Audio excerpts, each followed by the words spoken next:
A Study in Scarlet. Chapter 3. The Lauriston Gardens mystery. I confess that I was considerably startled by this fresh proof of the practical nature of my companion's theories. My respect for his powers of analysis increased wondrously. There still remained some lurking suspicion in my mind, however, that the whole thing was a prearranged episode, intended to dazzle me, though what earthly object he could have in taking me in was past my comprehension. When I looked at him, he had finished reading the note, and his eyes had assumed the vacant, lacklustre expression which showed mental abstraction. "How in the world did you deduce that?" I asked. "Deduce what?" said he petulantly. "Why, that he was a retired sergeant of marines." "I have no time for trifles," he answered brusquely; then with a smile, "Excuse my rudeness."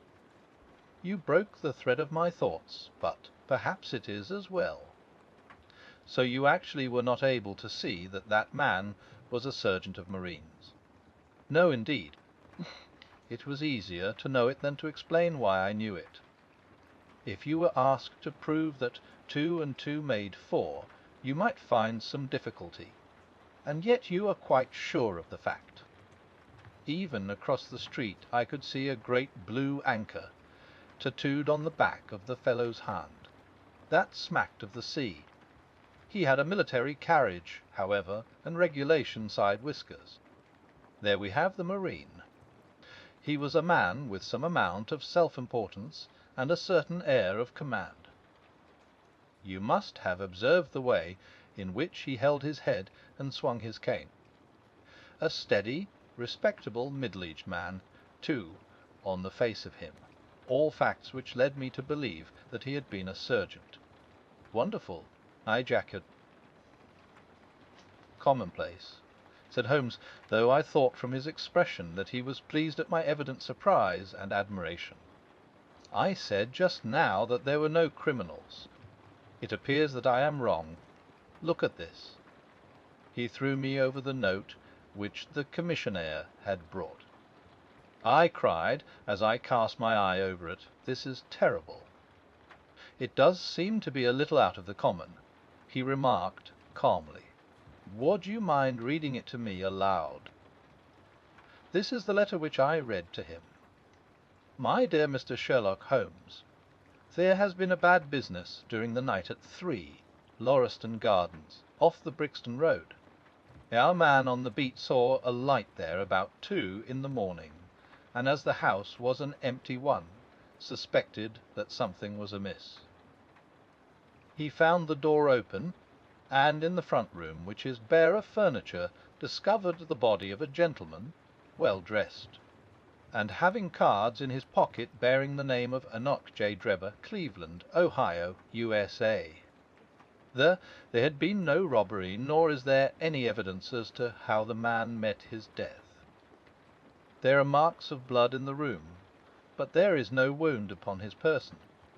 We are at a loss as to how he came into the empty house. Indeed, the whole affair is a puzzler. If you can come round to the house any time before 12, you will find me there.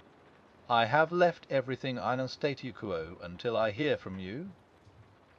If you are unable to come, I shall give you fuller details, and would esteem it a great kindness if you would favour me with your opinion.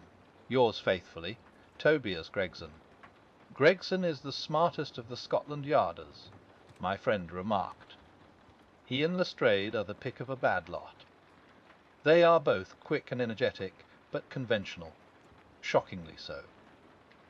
They have their knives into one another, too. They are as jealous as a pair of professional beauties.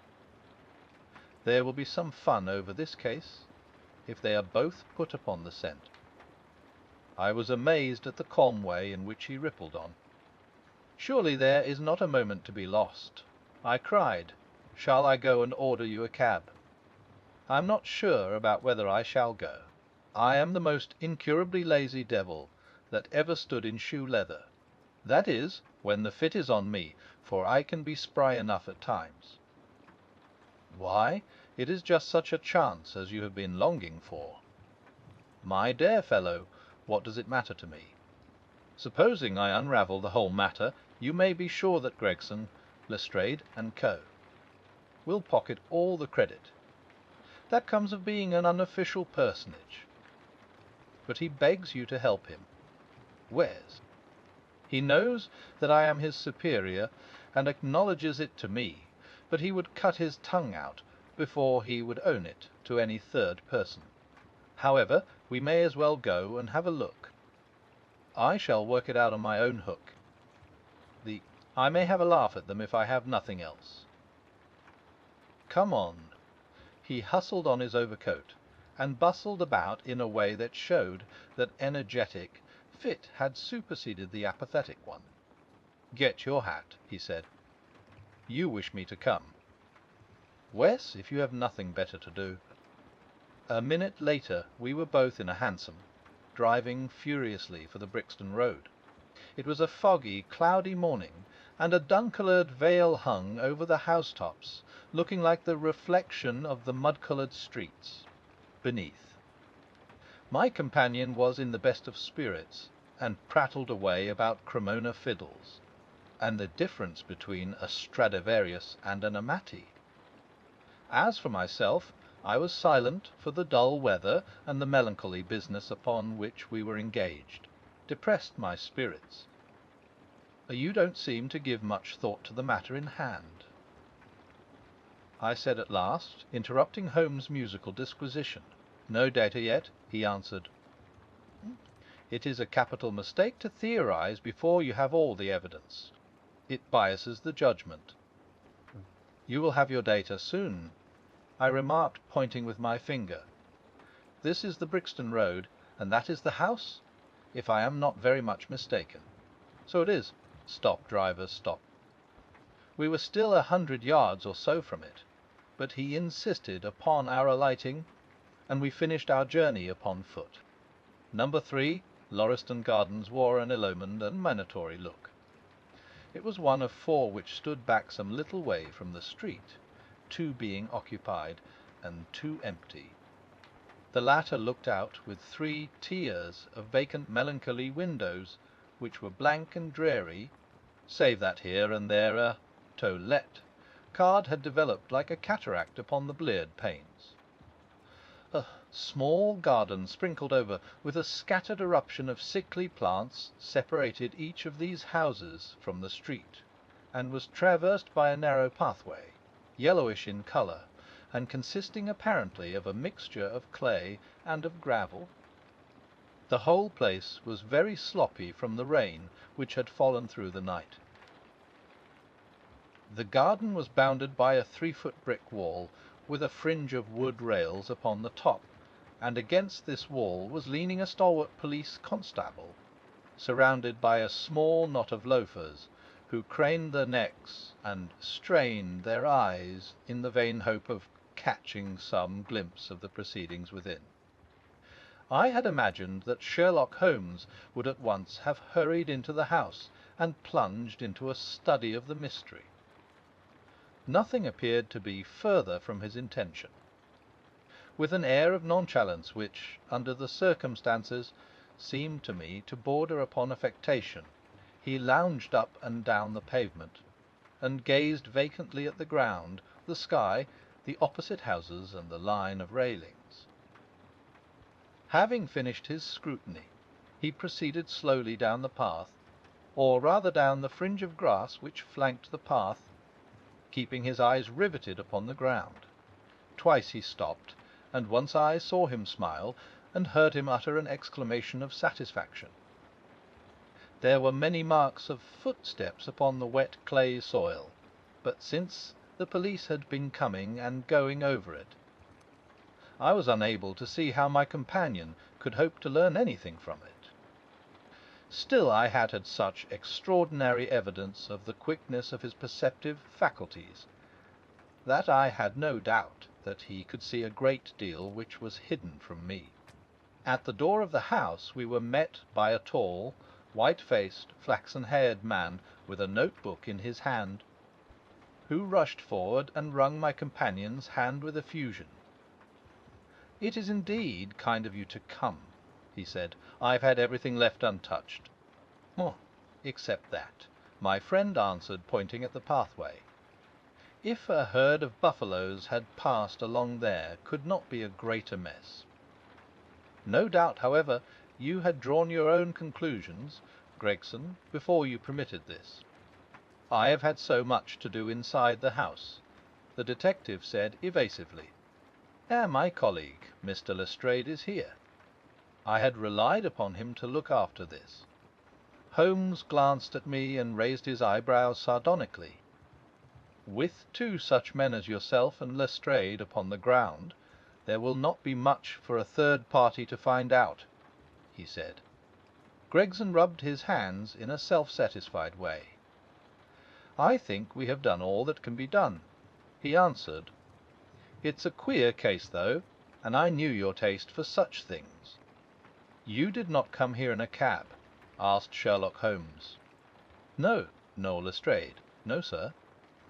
"Then let us go and look at the room." With which inconsequent remark he strode on into the house, followed by Gregson, whose features expressed his astonishment. A short passage, bare-planked and dusty, led to the kitchen and offices. Two doors opened out of it to the left and to the right. One of these had obviously been closed for many weeks. The other belonged to the dining-room, which was the apartment in which the mysterious affair had occurred. Holmes walked in, and I followed him with that subdued feeling at my heart which the presence of death inspires. It was a large square room, looking all the larger from the absence of all furniture.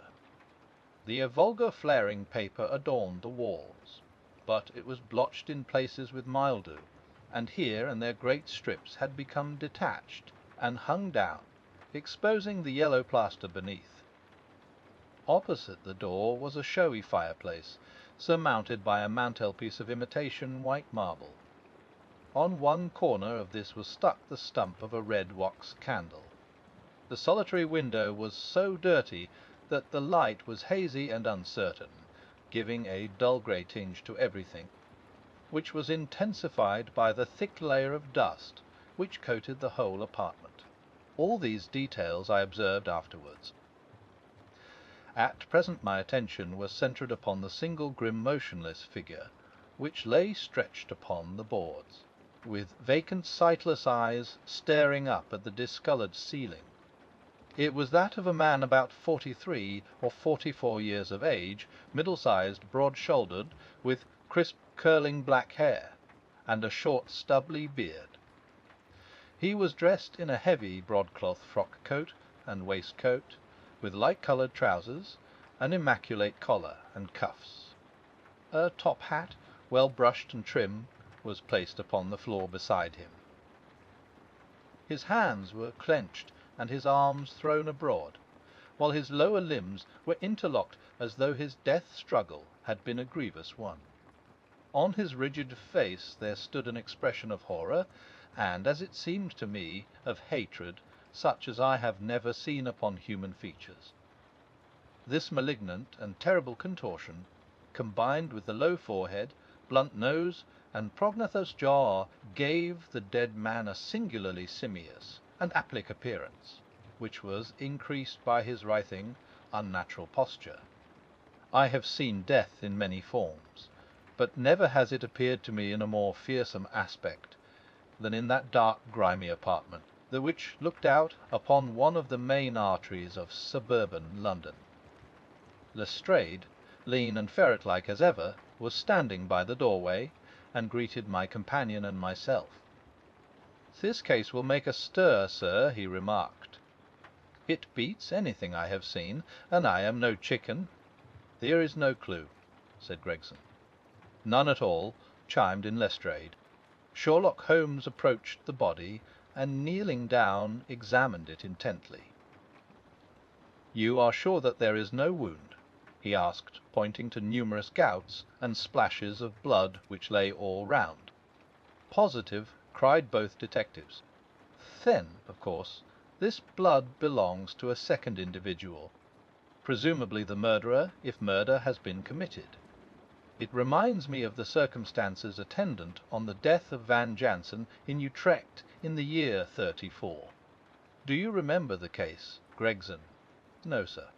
Read it up. You really should. There is nothing new under the sun. It has all been done before. As he spoke, his nimble fingers were flying here, there, and everywhere, feeling, pressing, unbuttoning, examining, while his eyes wore the same far-away expression which I have already remarked upon. So swiftly was the examination made that one would hardly have guessed the minuteness with which it was conducted. Finally, he sniffed the dead man's lips, and then glanced at the soles of his patent leather boots. "He has not been moved at all?" he asked. "No more than was necessary for the purposes of our examination." "You can take him to the mortuary now," he said. "There is nothing more to be learned." Gregson had a stretcher and 4 men at hand. At his call they entered the room, and the stranger was lifted and carried out. As they raised him, a ring tinkled down and rolled across the floor. Lestrade grabbed it up and stared at it with mystified eyes. "There's been a woman here," he cried. "It's a woman's wedding ring." He held it out, as he spoke, upon the palm of his hand. We all gathered round him and gazed at it. There could be no doubt that that circlet of plain gold had once adorned the finger of a bride. "This complicates matters," said Gregson. "Heaven knows they were complicated enough before." "You're sure it doesn't simplify them?" observed Holmes. "There's nothing to be learned by staring at it. What did you find in his pockets?" "Where we have it all here," said Gregson, pointing to a litter of objects upon one of the bottom steps of the stairs. "A gold watch number 97163 by Barod of London. Gold Albert chain, very heavy and solid. Gold ring with Masonic device. Gold pin, bulldog's head with rubies as eyes. Russian leather card case with cards of Enoch J. Drebber of Cleveland, corresponding with the EJD, upon the linen. No purse, but loose money to the extent of £7.13. Pocket edition of Boccaccio's Decameron, with name of Joseph Stangerson upon the flyleaf. 2 letters, one addressed to E.J. Drebber and one to Joseph Stangerson. At what address? American Exchange, Strand, to be left till called for. They are both from the Guion Steamship Company, and refer to the sailing of their boats from Liverpool. It is clear that this unfortunate man was about to return to New York. Have you made any inquiries as to this man, Stangerson?" "I did at once, sir," said Gregson. "I have had advertisements sent to all the newspapers, and one of my men has gone to the American Exchange, but he has not returned yet." "Have you sent to Cleveland?" "We telegraphed this morning." "How did you word your inquiries?" "We simply detailed the circumstances, and said that we should be glad of any information which could help us." "You did not ask for particulars on any point which appeared to you to be crucial?"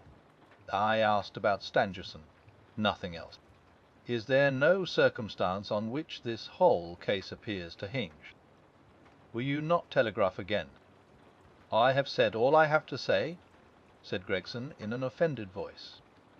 Sherlock Holmes chuckled to himself and appeared to be about to make some remark, when Lestrade, who had been in the front room while we were holding this conversation in the hall, reappeared upon the scene, rubbing his hands in a pompous and self-satisfied manner.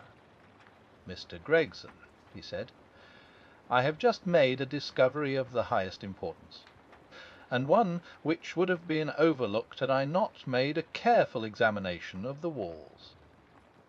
The little man's eyes sparkled as he spoke, and he was evidently in a state of suppressed exultation at having scored a point against his colleague. "Come here," he said, bustling back into the room, the atmosphere of which felt clearer since the removal of its ghastly inmate. "No, stand there." He struck a match on his boot and held it up against the wall. "Look at that," he said triumphantly. I have remarked that the paper had fallen away in parts. In this particular corner of the room a large piece had peeled off, leaving a yellow square of coarse plastering. Across this bare space there was scrawled in blood-red letters a single word: Rach. "What do you think of that?"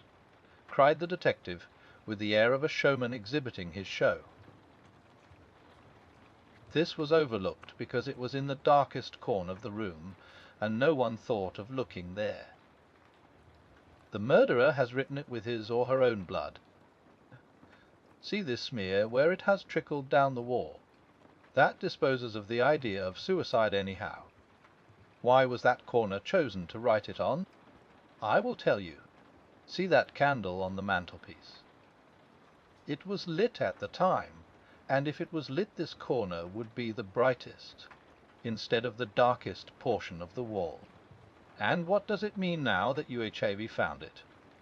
asked Gregson in a depreciatory voice. "Mean? Why, it means that the writer was going to put the female name Rachel, but was disturbed before he or she had time to finish. You mark my words, when this case comes to be cleared up, you will find that a woman named Rachel has something to do with it. It's all very well for you to laugh, Mr. Sherlock Holmes. You may be very smart and clever, but the old hound is the best, when all is said and done." "I really beg your pardon," said my companion, who had ruffled the little man's temper by bursting into an explosion of laughter. "You certainly have the credit of being the first of us to find this out, and, as you say, it bears every mark of having been written by the other participant in last night's mystery. I have not had time to examine this room yet, but with your permission I shall do so now." As he spoke, he whipped a tape measure and a large round magnifying glass from his pocket. With these two implements he trotted noiselessly about the room, sometimes stopping, occasionally kneeling, and once lying flat upon his face.